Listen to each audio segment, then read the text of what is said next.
Bismillahirrahmanirrahim. Assalamu alaikum, dear viewers. It's Ikra Khan over here to deliver the next lecture of FSC Pre-Engineering Mathematics.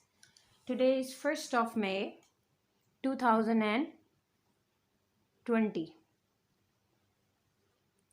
आप सबको पता है हम chapter number 9 fundamentals of trigonometry पर काम कर रहे थे. सो फॉर हम लोगों ने एक्सरसाइज 1.9.1 और 9.2 डिस्कस कर ली है. आज हमारी डिस्कशन रहेगी एक्सरसाइज नंबर 9.3 पर.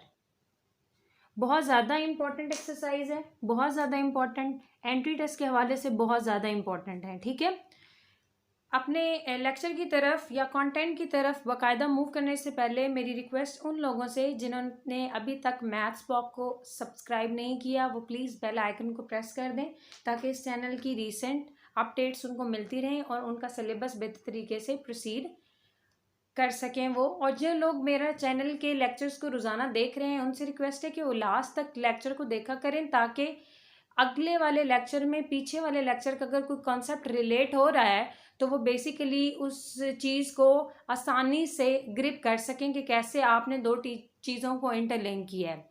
तो स्टूडेंट, आज का जो कंटेंट है वो बहुत इंटरेस्टिंग है और बहुत इन्फॉर्मेटिव भी है.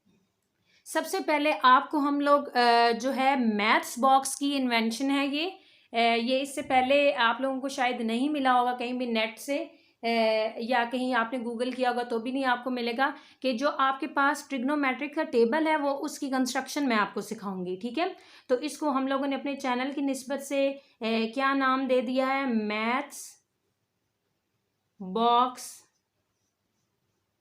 Trick table. ठीक है, हम आपको सिखाएंगे मैथ्स बॉक्स ट्रिक टेबल और ये किसके लिए डिस्कस होगा, ट्रिग्नोमेट्रिक रेशियोज के लिए डिस्कस होगा कि ये डिफरेंट वैल्यूज आप निकालते हैं वो आप कंस्ट्रक्ट किस तरह से कर सकते हैं. उसके बाद यहाँ पर आपके पास क्वेश्चन नंबर 1 से क्वेश्चन नंबर 6 तक डिस्कशन की जाएगी. क्वेश्चन नंबर 1 से क्वेश्चन नंबर 6 तक डिस्कशन की जाएगी और आपको बताया जाएगा कि पेपर पॉइंट ऑफ व्यू से कौन से क्वेश्चन ज़्यादा इंपॉर्टेंट है और एंट्री टेस्ट के हवाले से कौन से क्वेश्चन ज़्यादा इंपॉर्टेंट है.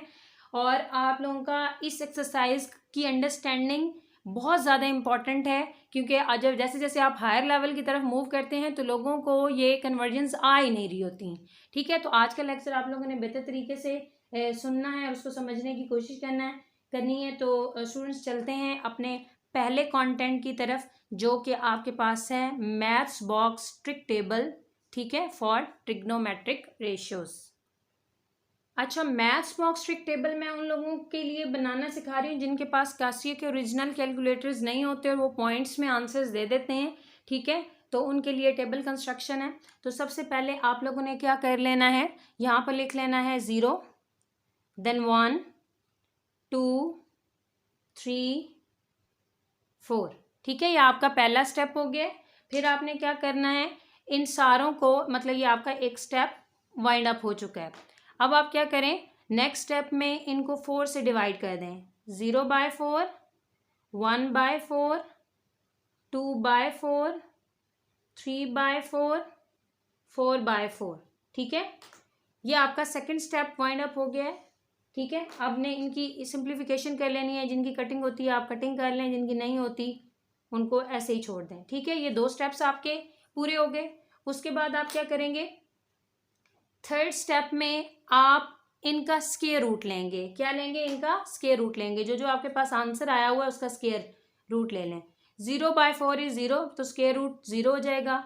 स्क्वायर रूट 1/4 हो जाएगा. स्क्वायर रूट 1/2 हो जाएगा. स्क्वायर रूट 3/4 हो जाएगा और यहाँ पर आ गया स्क्वायर रूट 1. तो ये आपके पास स्टेप नंबर 3 भी आप लोगों ने क्या कर दिया, कंप्लीट कर लिया. अब आप क्या करेंगे, अब इसके जो आंसर्स लिखे हुए हैं वो आप यहाँ पर निकाल लें. Square root of 0 is 0, square root of 1 is 1 and square root of 4 is 2. इसी तरीके से 1 का 1 होता है और 2 का स्क्वायर रूट सॉल्व नहीं हो सकता. 3 का स्क्वायर रूट सॉल्व नहीं हो सकता. 4 का स्क्वायर रूट सॉल्व हो सकता है, दैट इज 2. और 1 का स्क्वायर रूट 1 होता है. ठीक है, ये आपके पास आ गया. चौथा स्टेप आपने यहाँ पर कंप्लीट कर लिया है. ठीक है, ये आपके पास कौन सा स्टेप है, 4th स्टेप. अच्छा, यहाँ पर जो आपको वैल्यूज़ मिली हैं वो कुछ इस तरह से मिली हैं। स्टूडेंट्स आप इसके ऊपर यहाँ पर लिख लें 0 degree, then 30 degree, then 45 degree, then 60 degree, और ये आपके पास क्या आ गया 90 डिग्री। ठीक है, तो यहाँ तक आप अगर इसको एनालाइज करें तो यहाँ पर आप इसको लिख दें साइन। क्या लिख दें? साइन। अब आप चेक कर सकते हैं कि साइन 0 पर आपके पास 0 आंसर दे रहा है। ठीक है, साइन 45 पर आपके पास 1/√2 आंसर आ रहा है, साइन 90 पर आपके पास आंसर 1 आ रहा है। मीन्स ये आप लोगों ने 0 से 90 तक साइन की वैल्यूज डिराइव करना सीख ली हैं। अब डिस्कशन सारी साइन पे तो नहीं होती, कॉस पे भी होती है। कॉस के लिए आप क्या करेंगे? कॉस के लिए सिंपली आप इनको इंटरचेंज करेंगे, इसको इससे रिप्लेस कर दें, मीन्स ये दोनों आपस में इंटरचेंज हो जाएंगी। इन दोनों को इंटरचेंज करने के बाद आपके पास जो चीज़ आई है उसको आप यहाँ लिख लें। वो मैं इधर ब्लैक कलर में लिख रही हूँ। यहाँ पर 1 आ गया और यहाँ पर ये 0 आ गया। सिमिलरली आप क्या करेंगे? आप इन दोनों को इंटरचेंज करेंगे। इन दोनों को इंटरचेंज कर दिया आपने। इंटरचेंज करने के बाद जो वैल्यूज़ आई हैं वो आपके पास कुछ इस तरीके से आई हैं, √3/2, और यहाँ पर आ जाएगा आपके पास 1/2, और ये मिडल वाली एज इट इज़ रहेगी। तो यहाँ से आपको ये क्लियर हो गया कि कॉस की वैल्यू 0 पर 1 होती है, कॉस की 45 पर 1/√2 होती है, और कॉस की 90 पर 0 होती है। तो मतलब साइन और कॉस की वैल्यू आपने ट्रिक टेबल से निकालना सीख ली। ये आप लोगों के पास कॉस के लिए डिस्कस हो गया। नेक्स्ट आपको पता है कि एक और रेशो होती है tan। मेजर आपके पास 3 होती हैं और 3 उसकी रेसिप्रोकल्स होते हैं, मतलब इनके आंसर्स आते हैं तो आप उनको उल्टा देते हैं तो वो बेसिकली आपके पास उनके आंसर्स बन जाते हैं। मतलब इनके रेसिप्रोकल जो इसके कुछ सीकेंड, इसका सीकेंड और इसका कॉट। अच्छा, tan जो पता है आपको वो साइन ओवर कॉस होता है, तो आप डिवाइड करें 0/1 विल बी 0। ठीक है, 1/2 डिवाइडेड बाय √3/2 वो आपके पास आ जाएगा 1/√3। 1/√2 by 1/√2 that is equal to 1। √3/2 divided by 1/2 that will be equal to √3। और यहाँ पर आपके पास अनडिफाइंड फॉर्म आ जाएगी जिसको आप इन्फिनिटी से शो करते हैं। तो ये आपके पास टेबल बन चुका है किसके लिए? ट्रिग्नोमेट्रिक रेशियोज के लिए। किन के लिए डिस्कस करते हैं? साइन कॉस tan के लिए, डिफरेंट एंगल्स पर 0 से लेके 90 तक। मतलब फर्स्ट क्वाड्रेंट में आप लोगों ने इनकी वैल्यूज बिना कैलकुलेटर के फाइंड आउट करना सीख ली हैं। अब स्टूडेंट्स चलते हैं अपने क्वेश्चन नंबर 1 की तरफ। एक्सरसाइज का क्वेश्चन नंबर 1 का पार्ट नंबर 1 आपके लिए मैं सॉल्व कर रही हूँ यहाँ पर। तो सबसे पहले आप इसकी लेफ्ट हैंड साइड ले लेंगे। Left hand side is equals to sine of 60 degree cos of 30 degree minus cos of 60 degree sine of 30 degree. इनकी यहाँ इस टेबल से आप वैल्यूज फाइंड आउट कर लें। जिनके पास कैसियो का ओरिजिनल कैलकुलेटर है तो ओरिजिनल कैलकुलेटर आपको यही वाली वैल्यूज देते हैं फ्रैक्शंस में। ठीक है, साइन ऑफ 60 चेक करें। साइन 60 पर आपके पास क्या आंसर दे रहा है? √3/2। तो आप यहाँ सब्स्टिट्यूट कर दें √3/2। कॉस 30, ये आपके पास कॉस है, ये 30 है, तो कॉस 30 आपके पास आंसर क्या दे रहा है? √3/2। ठीक हो गया। माइनस कॉस 60, ये आपके पास कॉस है और ये आपके पास 60 है, आंसर क्या दे रहा है? 1/2। इसी तरीके से टेबल से आप फाइंड आउट कर सकते हैं sine 30 is giving the answer of 1/2। तो आपके पास ये मल्टीप्लीकेशन के बाद आ जाएगा 3/4 minus 1/4 that is equals to 2/4, so 1/2। इसी तरीके से आप राइट हैंड साइड सॉल्व करें। राइट हैंड साइड आपके पास क्या है? That is equal to sine of 30। Sine of 30 आप टेबल से निकाल लें। Sine 30 is equal to 1/2। Last में आपने क्या लिख देना होता है? लास्ट में आपने लिखना होता है left hand side is equals to right hand side. Part number 2 का सोल्यूशन आप लोगों के पास कुछ इस तरह से होगा। आप लेफ्ट हैंड साइड लिख लें। लेफ्ट हैंड साइड आपके पास क्या है? That is equals to sine square π/6 sine square π/3 tan square π/4। ठीक है, इस चीज को π/6 को आप कहते हैं 30। साइन 30 पर देखें क्या आंसर दे रहा है? 1/2। और ये जो स्क्वायर है आपके पास, इसको मैंने as a whole square by निकाल लिया। Similarly sine pi by 3 that is equals to 60। तो साइन 60 आपके पास यहाँ टेबल वैल्यू दे रहा है स्क्वायर रूट 3/2 और आप उसका स्क्वायर ले लेंगे। इसी तरीके से tan 45 पाई बाय 4 इज 45। तो tan 45 आपको क्या आंसर रिफ्लेक्ट कर रहा है 1, so you have to take the square of 1। ठीक है, 1/4 3/4 plus 1, so you get the answer here 8/4 that is equal to 2। और ये चीज आपके पास किसके इक्वल है, राइट हैंड साइड के। तो बेशक आप यहाँ पर लिख लें right hand side is equal to 2 और लास्ट में आप लिख लें left hand side is equal to right hand side. ये आपके पास पार्ट नंबर 2 था। स्टूडेंट्स ये आप लोगों के पास क्वेश्चन नंबर 1 का पार्ट नंबर 3 है। यहाँ पर सिर्फ एक बार डिस्कस करने वाली है, टेबल आपके पास पहले से ड्रॉ है, सिर्फ ये आपने यहाँ पर ये गौर करना है कोसेकेंट 45 को सेकंड किसका रेसिप्रोकल होता है, साइन का होता है। तो साइन 45 पर आप देखें, साइन 45 पर 1/√2 है, तो इसका रेसिप्रोकल क्या हो जाएगा, स्क्वायर रूट 1/√2 का रेसिप्रोकल हो जाएगा स्क्वायर रूट 2/1, जो कि मैंने यहाँ पर इसको लिख दिया। बाकी सिंपल है, आप लोग इसकी कैलकुलेशन देख लें। स्टूडेंट्स ये आप लोगों के पास क्वेश्चन नंबर 1 का पार्ट नंबर 4 है। पेपर पॉइंट ऑफ व्यू से बहुत ज़्यादा इंपॉर्टेंट है। आप लोगों ने इसको लिख लिया, इनकी वैल्यूज टेबल से निकाली। आप लोगों ने जेड करने के बाद सिर्फ ये जो रेड कलर में स्टेप लिखा हुआ है इसको फोकस कर लें कि वो किस तरह से होगा। आपने राइट हैंड साइड पे बनाना है 1:2:3:4। तो यहाँ पर 1/4 है, मीन्स यहाँ पर 1 आना चाहिए। तो यहाँ पर 1 कैसे बन सकता है, आपने 4 से सारी इक्वेशन को क्या कर दिया है, मल्टीप्लाई कर दिया है। 4 को मल्टीप्लाई करने के बाद आप लोगों के पास ये चीज़ बन जाएगी। तो ये आपके पास सोल्यूशन है इसका। स्टूडेंट्स ये आप लोगों के पास क्वेश्चन नंबर 2 है, जिसका पार्ट नंबर 1 और पार्ट नंबर 2 बहुत सिंपल है। सिंपली आप लोगों ने क्या करना है कि इनकी जो वैल्यूज़ हैं यहाँ जो डिफाइन की गई है पाई/3 जिस तरह से है, ये आपके पास 60 होता है, वो आप टेबल से वैल्यूज़ निकालेंगे और यहाँ सब्स्टिट्यूट कर देंगे। ये पेपर पॉइंट ऑफ व्यू से इम्पॉर्टेंट है शॉर्ट के हवाले से, कि शॉर्ट क्वेश्चन ये पेपर में अक्सर आया होता है। अब मूव करते हैं क्वेश्चन नंबर 3 की तरफ। स्टूडेंट्स ये आपके पास क्वेश्चन नंबर 3 किया गया है, उसका पार्ट नंबर 1 है। वो कहता है वेरीफाई करना है आपने जब थीटा आपके पास कितना हो, 30 हो और 45। तो क्वेश्चन बहुत सिंपल है।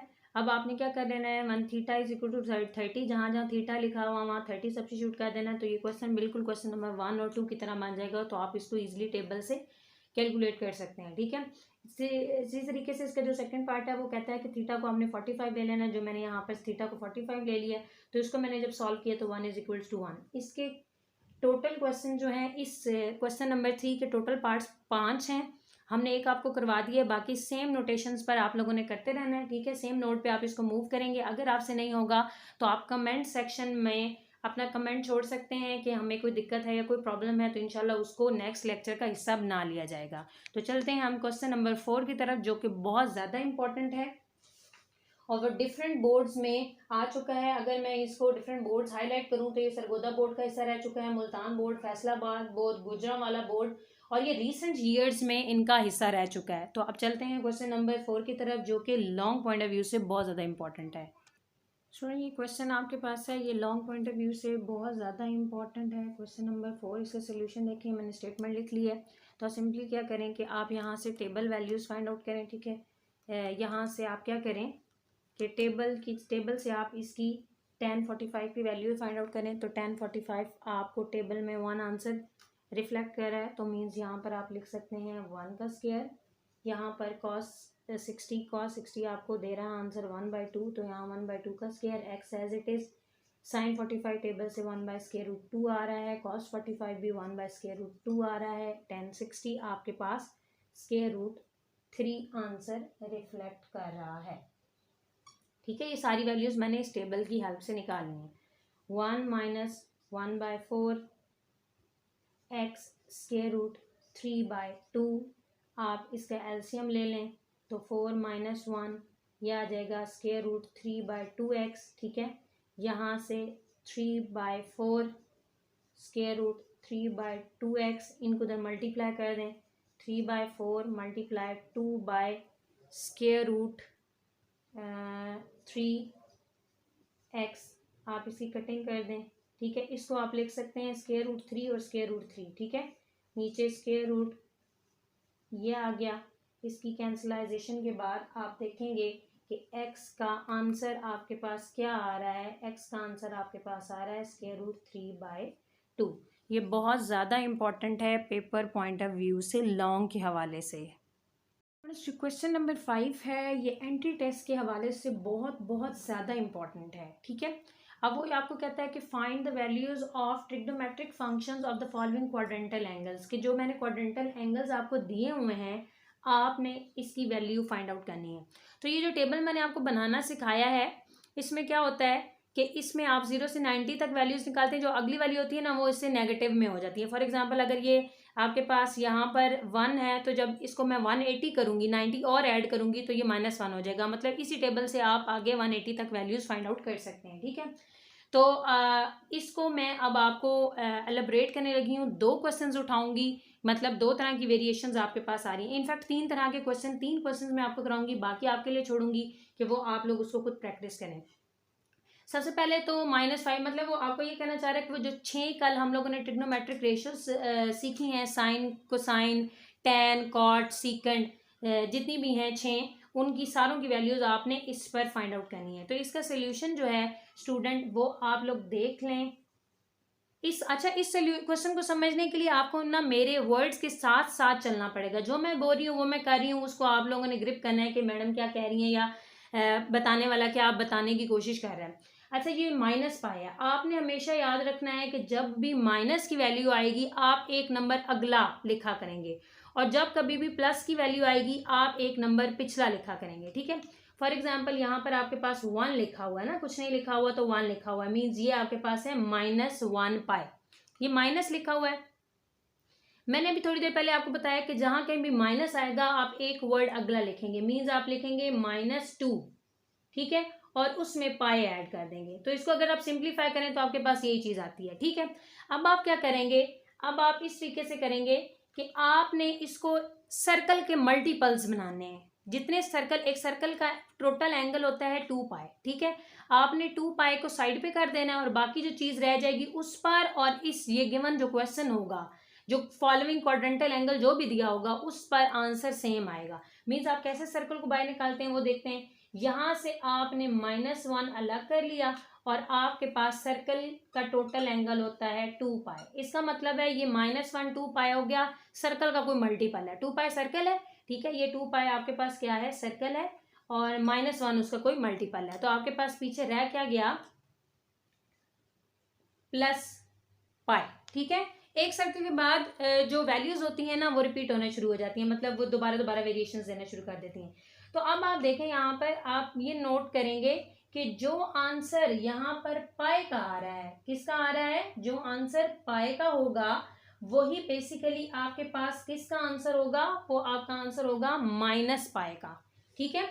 मीन्स इसका और इसका आंसर क्या होगा, सेम होगा। अब देखिए माइनस को हम लोगों ने यहाँ से खत्म कर दिया, हम लोगों ने उस वैल्यूज में कन्वर्ट कर लिया जिसकी वैल्यूज हमें कैलकुलेटर आसानी से बता सकता है या हम टेबल से फाइंड आउट कर सकते हैं। तो अब आप क्या करेंगे, आप ये करेंगे कि साइन ऑफ -π वो बेसिकली इक्वल किसके आ गया है, साइन ऑफ पाई के आ गया है, ठीक है, साइन ऑफ पाई। अब देखें पाई होता है, साइन ऑफ पाई आपके पास होता है इस तरह से है। ये अगर मैं आपको ड्रॉ करना सिखा दूं, लास्ट लेक्चर में भी दिखाया था आपको ड्रॉ करके, 0, 90, 180, 270 और यहाँ पर 360। अगर आप देखें तो पाई को दूसरे अल्फाज में अगर मैं इसको लिख दूं रेडियन में, तो यहाँ पर होता है 0, इसको लिखते हैं आप π/2, इसको लिखते हैं आप पाई, इसको आप लिख सकते हैं 2π/3 और इसको दोबारा आप लिख सकते हैं 2π, ठीक है। अब जरा यहाँ पर गौर करें कि पाई आपका कहाँ लिखा हुआ है, यहाँ पर लिखा हुआ है। तो यहाँ पर साइन की क्या वैल्यू होती है, साइन की वैल्यू होती है 0, तो वो इस तरफ भी रह के क्या हो जाएगी, 0। अगर आप इसको इस तरीके से फाइंड आउट नहीं करना चाहते तो आप कैलकुलेटर का यूज़ कर सकते हैं। आप कैलकुलेटर में प्रेस करें, you are suppose to press sine, this is original Casio, ठीक है।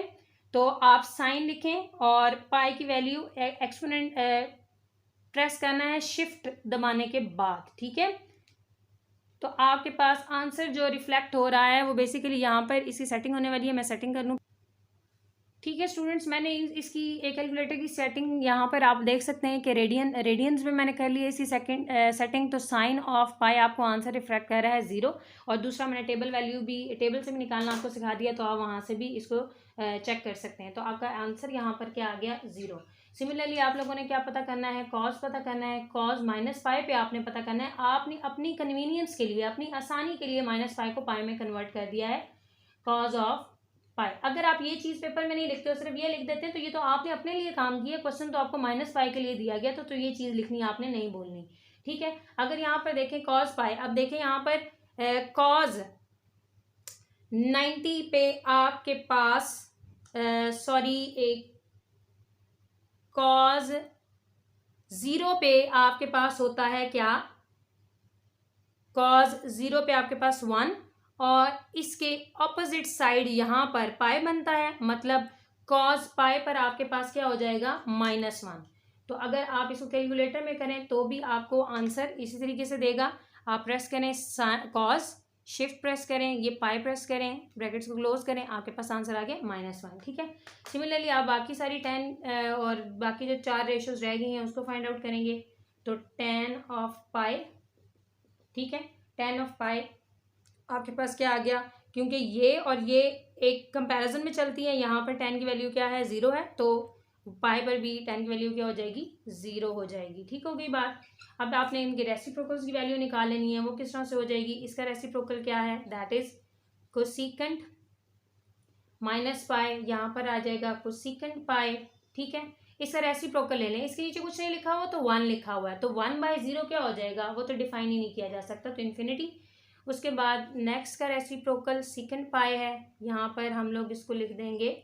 इसका रेसिप्रोकल, इसके नीचे कुछ नहीं लिखा हो तो 1, तो इसका रेसिप्रोकल जब लिया जाएगा that will be equals to -1/1, तो इसको भी बेसिकली हम 1 के ही इक्वल रखते हैं। उसके बाद आपके पास आ जाएगा cot of minus pi, cot of minus pi that is equals to cot of pi. ठीक है, और कॉट ऑफ पाई, इसके नीचे कुछ नहीं है तो 1 है, तो 1/0 इसका रेसिप्रोकल लेंगे, तो 1/0 को हम डिफाइन नहीं कर सकते, तो अनडिफाइंड फॉर्म इन्फिनिटी देगा।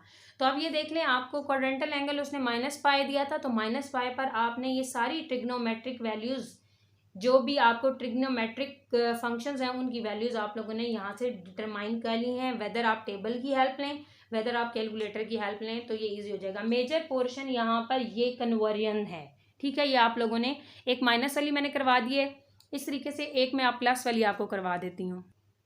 स्टूडेंट्स, ये क्वेश्चन नंबर 2 है, ये प्लस वैल्यू के साथ है। इसकी कन्वर्जन ज़रा देख लें। इसका आप लोगों ने कन्वर्ट करना होता है अपनी कन्वीनियंस के लिए, अपनी आसानी के लिए, कि 5π/2 आपको नहीं पता तो जो चीज़ें आपको पता है उनमें कन्वर्ट करके आप आंसर्स निकाल लें।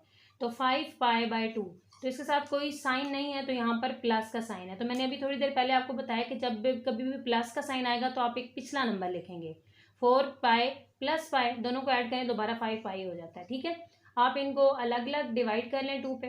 ठीक है, π/2, 2π/2। तो आपके पास यहाँ पर अगर हम इसको सर्कल में कन्वर्ट करें तो वो आपके पास क्या आ जाएगा, 1। ठीक है, साथ में क्या आ जाएगा, 2π, ये बेसिकली सर्कल है आपके पास ये चीज़, और π/2। तो इस साइड पर आपके पास था 5π/2। मीन्स जो आंसर आपका 5π/2 पर है वही आपका π/2 पर है। अगर आप 90 पर आंसर पता कर लें तो वही आंसर्स आपके किस पर होंगे, 5π/2 पर होंगे। ठीक है, तो अब हम यहाँ पर इनकी वैल्यूज फाइंड आउट कर लेते हैं। वो क्या है आपके पास, वो कहता है साइन 5π/2, वो बेसिकली किसके इक्वल आ गया है, साइन π/2, और sine π/2 sine 90 is equal to 1। ठीक हो गया। उसके बाद कॉस 5π/2, कॉस 5π/2 आपके पास है कॉस π/2 के, और कॉस 90 पे आप देख सकते हैं आंसर क्या आ रहा है, 0। इसी तरीके से tan 5π/2, tan π/2, इन दोनों के आंसर सेम होंगे। tan π/2 मीन्स 90, वो है डिफाइन नहीं किया जा सकता, अनडिफाइंड फॉर्म्स। ठीक है, और फिर इसी तरीके से आप इनके क्या ले लेंगे, इनके आप रेसिप्रोकल्स लेंगे। क्या लेंगे, रेसिप्रोकल्स लेंगे। वो आपके पास क्या आएगा, मैं इधर सामने ही लिख देती हूँ इनके रेसिप्रोकल्स। वो आ जाएंगे आपके पास कोसेकेंट π/2। ठीक है, कोसेकेंट π/2 1/1 विल बी 1। ठीक है, उसके बाद सेकेंट π/2 सीकेंड पाई बाय 2 इसके नीचे कुछ नहीं है तो 1/0 विल बी अनडिफाइंड फॉर्म, ठीक है। उसके बाद कॉट पाई बाय 2 आपके पास infinity by 1/(1/∞) will be equals to 0, ठीक है। तो ये आपके पास इसका आंसर क्या आ जाएगा, 0 के इक्वल। ये क्यों आया है, ये ज़रा यहाँ पर इसकी इलैबोरेशन देख लें कि ये वाला 0 कैसे आया है। तो इधर tan को आप कॉट में कन्वर्ट करते हैं तो वो रेसिप्रोकल होता है 1/∞ इज ऑलवेज इक्वल्स टू 0। तो ये एक क्वेश्चन हो गया आपके पास प्लस वाले साइन के साथ, ठीक है। यहाँ पर तो ये क्वेश्चंस ऐसे हैं जिसमें आपके पास इजीली सर्कल के मल्टीपल्स निकल रहे हैं। अब मैं आपको एक क्वेश्चन वो करवाने लगी हूँ जिनमें इजीली सर्कल के मल्टीपल नहीं निकलते। हम तब ये प्रोसेस रिपीट करते रहते हैं जब तक हमें सर्कल के मल्टीपल नहीं मिल जाते। तो स्टूडेंट ये मैंने आपके पास थर्ड टाइप का क्वेश्चन उठाया है जो किसके इक्वल है, -9 π/2। तो इस पर आपने सारी ट्रिग्नोमेट्रिक वैल्यूज फाइंड आउट करनी है। तो उसी तरीके से आप यहाँ पर लिखेंगे 9 π/2, ठीक है। अब आप देखें यहाँ पर ये माइनस है तो माइनस मैंने कहा है कि अगर माइनस हो तो आप एक अगला नंबर लिखते हैं तो वो हो जाएगा 10 π/, एज अ होल 2 आ जाएगा। मीन्स ऊपर वाले को आप सॉल्व करें तो वही 9 आता है। आप अलग अलग डिवाइड कर लें 9 π/2 और यहाँ पर ये π/2, तो यहाँ पर आ गया -5 π + π/2। अब स्टूडेंट्स यहाँ पर आप लोगों ने गौर करना है कि इसको तो मैं 2 π का मल्टीपल लिख ही नहीं सकती, 2 π का मल्टीपल नहीं लिखा जा सकता। इसका मतलब है ये प्रोसेस आगे मजीद होगा। तो ये -5 π को मैं मजीद ब्रेक करूंगी।